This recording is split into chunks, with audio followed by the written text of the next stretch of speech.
ଦେଖନ୍ତୁ ମାନ୍ୟବର ମୁଖ୍ୟମନ୍ତ୍ରୀ ମୋହନ ମାଝୀ କ୍ୟାବିନେଟ୍ ମିଟିଂ ପରେ ଏ ବିଷୟ ଗଣମାଧ୍ୟମକୁ କହିଛନ୍ତି, କିନ୍ତୁ ଏକଥା ମୁଁ ଏଇଠାରେ ଏଇ ମତ ରଖିବି, ଶିକ୍ଷା ବ୍ୟବସ୍ଥା ପୂର୍ବତନ ମୁଖ୍ୟମନ୍ତ୍ରୀ ନବୀନ ପଟ୍ଟନାୟକ ବେଳେ ଭୁଷୁଡ଼ି ଯାଇନଥିଲା, ବରଂ ତାହା ଆହୁରି ଏକ ଉନ୍ନତ ସ୍ତରକୁ ଯାଇଥିଲା ସର୍ବଭାରତୀୟ ସ୍ତରରେ।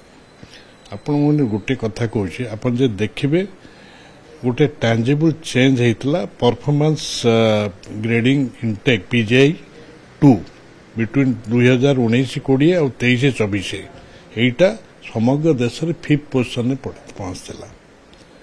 ଯଦି ଏହା ଥାଏ PGI ଯୋଉ 2 ଲେଭେଲ ସମଗ୍ର ଦେଶରେ 5th ପୋଜିସନରେ ପହଞ୍ଚିଥିଲା। ଏ ରିପୋର୍ଟ ଆପଣ ଦେଖିପାରନ୍ତି, ଅଛି ସବୁଥିରେ। ତେଣୁ କହିବାର କଥା ହେଉଛି ଯେ ଦ୍ୱିତୀୟ ପର୍ଯ୍ୟାୟକୁ ଆସିବି ଯେ ହାଇସ୍କୁଲ ସ୍ତରରେ ଯେଉଁ କାର୍ଯ୍ୟକ୍ରମ ନିଆଯାଇଥିଲା 5T କେନ୍ଦ୍ରରେ ତାକୁ ଯଦି ଆମେ ସମ୍ପୂର୍ଣ୍ଣ ଭାବେ ଦେଖିବା ଦୋଷଯୁକ୍ତ, ତାହା ଠିକ୍ ନୁହଁ। ଅନେକ ସ୍କୁଲରେ ଖାଲି ରାଜଧାନୀ ଭୁବନେଶ୍ୱରରେ ନୁହେଁ, ଦୂରଦୂରାନ୍ତରେ ଶିକ୍ଷାର ପରିବେଶରେ ମାନେ ଅନେକ ଉନ୍ନତି ହେଇଥିଲା। ଆପଣ ନିଜେ ଜାଣନ୍ତି କୌଣସି ବ୍ୟବସ୍ଥା ତ୍ରୁଟି ଶୂନ୍ୟ ନୁହେଁ, କୋଉଠି କୋଉଠି ହୁଏତ ତ୍ରୁଟି ଥାଇପାରେ, କିନ୍ତୁ ଅଧିକନ୍ତୁ ଶିକ୍ଷାର ପରିବେଶରେ ପରିବର୍ତ୍ତନ ଆସିଥିଲା। ବିଜ୍ଞାନଗାର ହଉ ବା ଗ୍ରନ୍ଥାଗାର ହଉ ଏବଂ ଯେଉଁ ସ୍କୁଲର ଯେଉଁ ଲାବୋରେଟୋରୀ ଯାହା କହୁଛନ୍ତି ବିଜ୍ଞାନଗାର କଥା କହିଲି, ସେଥିରେ ଶିକ୍ଷାର ଶୈକ୍ଷିକ ପରିବେଶ ଶିକ୍ଷାର ପରିବେଶରେ ନିଶ୍ଚିତ ଭାବେ ଉନ୍ନତି ଆଣିଥିଲା। ହଁ, ଆହୁରି ଅନେକ ଆବଶ୍ୟକତା ଥିଲା ଯେଉଁଟା ପରବର୍ତ୍ତୀ ସ୍ତରରେ ମଧ୍ୟ କରାଯାଇପାରନ୍ତା। ପ୍ରଥମ ପର୍ଯ୍ୟାୟ ଯେଉଁ 1000ରୁ ଅଧିକ ନେଇଥିଲେ, ସେଥିରେ ଅନେକ ଜାଗାରେ ମଧ୍ୟ ପରିବର୍ତ୍ତନ ହେଇଥିଲା। କିନ୍ତୁ ଆମେ ଯଦି ସବୁକୁ ଦେଖିବା ହଳଦିଆ ଚଷମାରେ, ତାହେଲେ ସବୁଠି ହଳଦିଆ ଦେଖାଯିବ, ଭଲ ଆଉ ଦେଖାଯିବନି। ଧର କହିବେ ରଙ୍ଗ ମାରିବା କଥା କହୁଛନ୍ତି, ମାନ୍ୟବର ମୁଖ୍ୟମନ୍ତ୍ରୀ ରଙ୍ଗ ମାରିବା କଥା କହୁଛନ୍ତି। ଏଠି ତ କ୍ୟାପିଟାଲ ହସ୍ପିଟାଲ ମୁଁ ଆମ ALS ଆମ୍ବୁଲାନ୍ସ ଦେଇଥିଲି ମୋ ଯେଉଁ ବିଧାୟକ ପାଣ୍ଠିରୁ, ସେ ନାଁ ଉପରେ ତାକୁ ମୋ ନାଁ ଉପରେ ବି ରଙ୍ଗ ମାରିଦେଲେ। ତାଙ୍କୁ କିଏ କହିଥିଲା କି ରଙ୍ଗ ମାରିବାକୁ? ରଙ୍ଗ ମାରିବାର ଅଛି, ଶିକ୍ଷାରେ ତାଙ୍କଠୁ ଶିଖନ୍ତୁ। ତେଣୁ ମୋର କହିବାର କଥା ହେଉଛି ଶିକ୍ଷାର ପରିବେଶ ଅନେକ ହେଇଥିଲା। ଧରନ୍ତୁ ହାଇସ୍କୁଲ ସ୍ତରରେ, ଉଚ୍ଚତର ଶିକ୍ଷା କ୍ଷେତ୍ରରେ ଫକୀରମୋହନଙ୍କ ନାମରେ ବି ଯେଉଁ ଶିକ୍ଷା ବୃତ୍ତି ବି ରହିଥିଲା। ଆପଣ ଦେଖନ୍ତୁ Indian institute of technology Bhubaneswar ହେଇଥିଲା ନବୀନ ପଟ୍ଟନାୟକ ଟାଇମରେ। ଇଣ୍ଡିଆନ୍ ଇନଷ୍ଟିଚ୍ୟୁଟ୍ ଅଫ୍ ମ୍ୟାନେଜମେଣ୍ଟ ସମ୍ବଲପୁରରେ ହେଇଥିଲା। ନାଇଜର ନବୀନ ପଟ୍ଟନାୟକ ବେଳେ ହେଇଥିଲା ଏବଂ ଆଇଜର ମଧ୍ୟ ହେଇଥିଲା। ଏବଂ ଯେଉଁଗୁଡ଼ିକ ମୁଁ ତତ୍କାଳୀନ ବିଜ୍ଞାନ ଓ କାରିଗରୀ ବିଭାଗ ମନ୍ତ୍ରୀ ହିସାବରେ ମୁଁ ଗୋଟିଏ ଦୃଷ୍ଟାନ୍ତ ରଖୁଛି।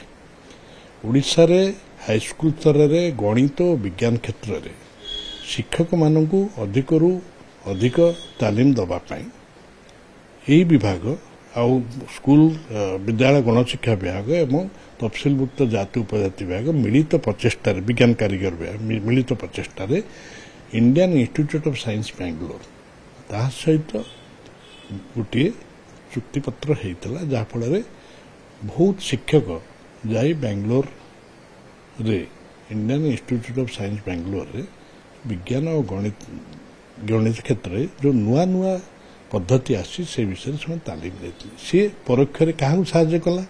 ଆମରି ଛାତ୍ରମାନଙ୍କୁ କଲା। ତେଣୁ ଶିକ୍ଷା ବ୍ୟବସ୍ଥା ଭୁଷୁଡ଼ି ଯାଇନଥିଲା, ଶିକ୍ଷା ବ୍ୟବସ୍ଥାରେ କିଛି ଉନ୍ନତି ହେଇଥିଲା। ଆହୁରି ଅଧିକନ୍ତୁ ମଧ୍ୟ ଆବଶ୍ୟକତା ଥିଲା, ସେଇଟା ବି ସଦାବେଳେ ରହିବ। ଏ ସରକାର ବେଳେ ରହିବ, ଆଗାମୀ ସରକାର ଆସିଲେ ରହିବ, ଯିଏ ବି ଥିଲେ ତାଙ୍କ ବେଳେ ମଧ୍ୟ ଆବଶ୍ୟକତା ଅଛି। ନାଇଁ ପ୍ରାଥମିକ ଶୁଣନ୍ତୁ, ମୁଁ ତ ଖାଲି କହୁଛି ଆପଣ ଯାଇ ଦେଖନ୍ତୁ। ଏଇଠି ନା ଏଇଠି ପଞ୍ଚାୟତ ଅଛି, ଯାଇ ଦେଖନ୍ତୁ। ଏଇଠି କୋଟକଣ୍ଡା ବାସବାଘାଇ ପଞ୍ଚାୟତ ଅଛି, ଏଠି ଧଉଳି ପଞ୍ଚାୟତ ଅଛି, ଯାଇ ଦେଖୁନାହାନ୍ତି କୋଉଠି ପ୍ରାଥମିକ ଶିକ୍ଷା ରଙ୍ଗ ମରା ହେଇଛି। ଖାଲି କହିଦେଲେ ହବନି।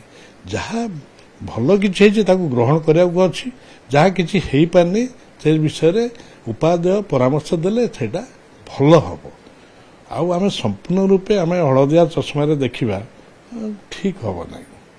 ଆଉ ସେମିତି ମୁଁ ଯେଉଁ ଅନୁଷ୍ଠାନ ନାଁ କହିଲି, ସର୍ବଭାରତୀୟ ଅନୁଷ୍ଠାନ, IIT ହଉ, IIM ହଉ, ଆଇଜର ହଉ, ନାଇଜର ହଉ, ଏପରିକି ଯେଉଁ टीचर्स ट्रेनिंग प्रोग्राम कथा कहली एपरिक आमर महाकाश विज्ञान क्षेत्र में पूर्वतन मुख्यमंत्री नवीन पट्टनायक टाटा फाउंडेशन सहित मिसिक आम पिलाମାନଙ୍କୁ विज्ञान अन्य जो अधिक अनुसंधान पाई उत्साहन करते विभिन्न जगह नौते करते से व्यवस्था भी अच्छी जहाँ वृत्ति क्षेत्र देखु शिक्षा वृत्ति क्षेत्र अनेक अन्वेषा कार्यक्रम हो कलिंग साथी जो शिक्षा साथी हो अनेक कारण सरकार है कंटिन्यूअस प्रोसेस गोटे सरकार चलीगले से भूषुड़ पड़ता ये ता नहीं ये सरकार भी करेंगे तो निश्चित भाव थी से करेंगे किंतु जो कहवा जे भूषुड़ी पड़ा शिक्षा व्यवस्था ता निश्चित भाव में ठीक कथा नुह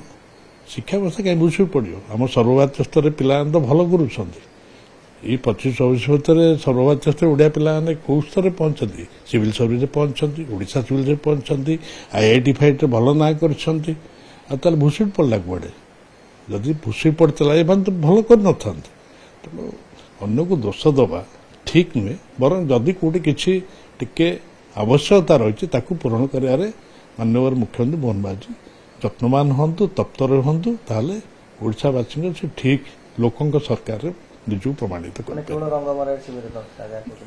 देख सी उक्ति सी मो दृष्टिकोण मुझे रखिली तुम्हें जदि ओडिशा को चाहूँ आगे नवाक ताहले गठनमूलक कार्यक्रम ग्रहण करंतु खाली राजनैतिक दृष्टिकोण वाक्य कहीदेले यथार्थ हम